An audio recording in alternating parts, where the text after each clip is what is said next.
اعوذ باللہ من الشیطان الرجیم بسم اللہ الرحمن الرحیم اللہم صلی وسلم علی سیدنا و مولانا محمد وعلی آل سیدنا و مولانا محمد و اصحاب سیدنا و مولانا محمد مبارک وسلم استغفر اللہ الذی لا الہ الا هو الحی القیوم و اتوب الیہ و اسألہ التوبہ اللہم صلی علی محمد و بارک وسلم ان الذین آمنوا وعملوا الصالحات اولئک هم خیر البریہ۔ اللہ تبارک و تعالیٰ کا یہ جو ارشاد گرامی ہے، ہر صاحب ایمان کو جھنجھوڑ کے پکار رہا ہے کہ بے شک وہ لوگ جو ایمان لائے اور نیک اعمال کرتے رہے وہ سب سے بہتر ہیں، وہ سب سے افضل ہیں۔ اس ساری کائنات کا جو خلاصہ ہے وہ کیا؟ ایک ربائی کی شکل میں فرمایا عاقبت کو تم بھول بیٹھا، عاقبت کو تم بھول بیٹھا، دنیا کے عوض موت کا اچانک حملہ بے خبر کیسا لگا۔ یوں تو کرتا رہا دنیا میں لمبا سفر، یوں تو کرتا رہا دنیا میں لمبا سفر، گھر سے چل کر گھور تک یہ چھوٹا سفر کیسا لگا۔ نہ ملائم تکیہ ہے، نہ ملائم تکیہ ہے، نہ بستر محملی ہے، جسم پر 2 گز کفن کا ٹکڑا، سر مٹی پہ کیسا لگا۔ نہ ملائم تکیہ ہے، نہ بستر محملی ہے، جسم پر 2 گز کفن کا ٹکڑا، سر مٹی پہ کیسا لگا۔ ہنستے ہنستے تو نے دنیا میں گزاری زندگی، ہنستے ہنستے تو نے دنیا میں گزاری زندگی، اب نیا زیر زمیں، اب نیا زیر زمیں یہ تنگ گھر کیسا لگا۔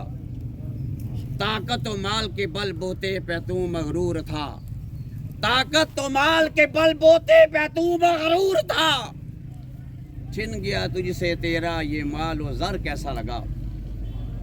ہم میں سے کوئی 1000 برس اس دنیا میں رہے، زندگی عمدہ مکانوں میں گزارے، آخر اس زندگی مستعار کو خیر آباد کرنے کے بعد، عمدہ مکانوں کو چھوڑنے کے بعد ہم سب نے ایک تنگ اور تاریک کوٹھی میں ڈیرا لگانا ہوگا، جس کوٹھی کا نام قبر ہے۔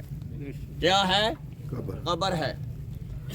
اگر بیج اچھا ہو تو پھل اچھا ہوتا ہے، اگر زمین اچھی ہو تو پھر فصل اچھی ہوتی ہے، اگر تربیت اچھی ہو تو اثر اس کا اچھا ہوتا ہے، اگر والدین نیک ہوں تو اولاد نیک پیدا ہوتی ہے، اولاد نیک پیدا ہوتی ہے، اس کا اثر ہم سب کی آنکھوں کے سامنے۔ یہ جو بزرگ یہ خود بھی اچھے تھے اور انہوں نے جو اپنی اولاد کی تربیت کی ہے اس کا اثر آپ لوگوں کے سامنے۔ دوستو، والدین کا مقام بیان ہو رہا تھا۔ سمندروں کا پانی اپنی گہرائی کے باوجود خشک ہو سکتا ہے، سمندروں کا پانی اپنی گہرائی کے باوجود خشک ہو سکتا ہے، لیکن والدین کے دل میں جو اولاد کی محبت ہوتی ہے اور اولاد کے دل میں جو والدین کی محبت ہوتی ہے اس کا پانی کبھی خشک نہیں ہو سکتا۔ انسان کتنی ہی بلند و بالا کرسی پر بیٹھ جائے، دوستو انسان کو وہ عزت حاصل نہیں ہو سکتی، وہ عظمت حاصل نہیں ہو سکتی جو کہ ایک انسان کو اپنے والدین کے قدموں میں بیٹھنے سے میسر آتی ہے۔ پتہ یہ چلا والدین کو انسان کے لیے اللہ تبارک و تعالیٰ نے ابر کرم اور رحمت کا صاحبان بنایا ہے۔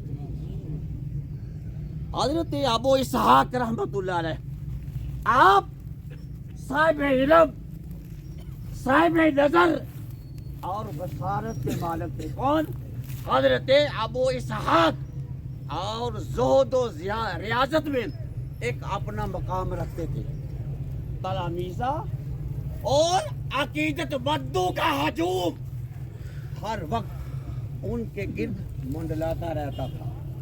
تلامیزہ اور عقیدت مندوں کا ہجوم ہر وقت ان کے گرد منڈلاتا رہتا تھا. بھائی صاف ظاہر ہے جہاں شہد ہوگا وہاں مکھیاں تو آئیں گی. بے شک. جہاں شمع ہو ارے وہاں پروانے تو آتے ہیں. ارے جہاں علم کی سوغات تقسیم ہو رہی ہو وہاں علم کے پیاسے تو آتے ہیں. آپ درس تصوف ارشاد فرما رہے تھے. ایک عقیدت مند کھڑا ہوا اور کھڑا ہو کر عرض کرنے لگا حضرت آج میں نے خواب دیکھا ہے. ہاں بیٹا بتا تو صحیح نا کہ تو نے کیا خواب دیکھا؟ آپ نے فرمایا عرض کرتا ہے حضرت میں نے خواب دیکھا ہے کہ آپ کی داڑھی مبارک ہیرے جواہرات اور موتیوں سے اٹی ہوئی ہے اور بڑی خوبصورت آپ کی داڑھی ہے. حضرت ابو اسحاق آپ فرماتے ہیں ہاں بیٹا تو نے بڑا اچھا خواب دیکھا, تو نے بڑا پیارا خواب دیکھا ہے. اب وہ جو عقیدت مند تھے ان کی نظر کبھی تو سوال کرنے والے پر پڑتی ہے اور کبھی حضرت ابو اسحاق کے چہرے پر پڑتی ہے. عقیدت مندوں نے عرض کی حضرت ذرا خواب تو آپ نے سنی ہے, اس کی تعبیر کیا ہے؟ آپ نے فرمایا تعبیر یہ ہے کہ رات کا وقت تھا, میں نے اپنی والدہ کے پاؤں کی طرف دیکھا, نظر اپنی والدہ کے پاؤں پر پڑی. کیا دیکھا کہ میری والدہ کے پاؤں پر مٹی تھی, گرد و غبار تھا. میں نے کیا کیا, میں نے اپنی والدہ کے پاؤں کو کپڑے کے ساتھ صاف نہیں کیا بلکہ میں نے اپنی داڑھی کے ساتھ اپنی والدہ کے پاؤں کو صاف کیا ہے. بظاہر تو کیا تھا, بظاہر تو میرے ماں کے پاؤں پر مٹی تھی, گرد و غبار تھا, لیکن اس گرد و غبار کو میرے رب ذوالجلال نے ہیرے و جواہرات کی شکل میں متشکل کر کے میری داڑھی کے ساتھ لگا دیے. دوستو یہ تو ایک امتی کا حال ہے, یہ تو ایک امتی کا حال ہے, یہ تو ایک غلام کا حال ہے. سارے نبیوں کے سردار مقصد انسانیت ہے. آپ نے صحابہ سے فرمایا صحابہ میری ایک حسرت رہی, ایک تمنا رہی. صحابہ آج گزار ہوئے نا کہ یا رسول اللہ اس کو آپ نے لبوں پر تو لاؤ نا. میرا حضور نے فرمایا میری والدہ ہو, عشاء کا وقت ہو, میں اپنی پیشانی آپ رب کے حضور جھکا رہا ہوں اور میری والدہ آواز دے یا محمد یا رسول اللہ. فرمایا کہ میں نماز کو چھوڑ کر اپنی والدہ کی خدمت میں حاضر ہو جاؤں. اللہ تعالی ہم سب کو اپنے والدین کی خدمت کرنے کی توفیق عطا فرمائے. یہ جو بزرگ جا رہے ہیں اللہ تبارک و تعالی ان کی قابل بخشش اور مغفرت فرمائے. وما علینا الا البلاغ.